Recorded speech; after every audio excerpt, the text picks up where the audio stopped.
Kër sa wàcc la ne daa am jàmm baax a baax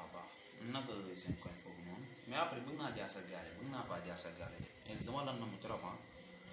naa ñëw xool si la de.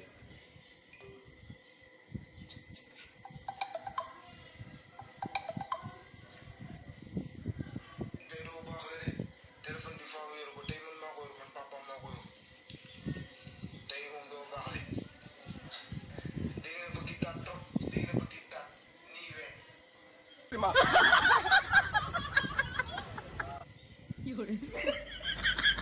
Père non kii dama juum de man la kii man la Baye Saliou kii laa doon laaj Khoudia Mbaye laa doon laaj ba xam nekkul foofu noonu laa doon laaj man la Baye Saliou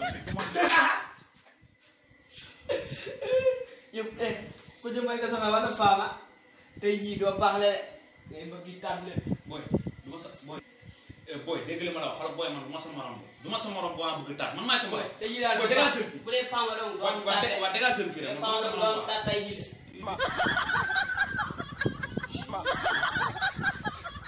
moo tax wat sa buur njariñ mi tax na suuf. yéen ñi nga xam ne yéenay safoo suñu chaîne bii di MO Info TV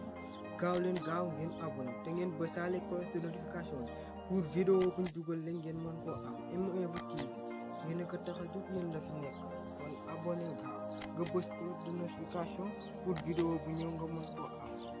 ba gisatul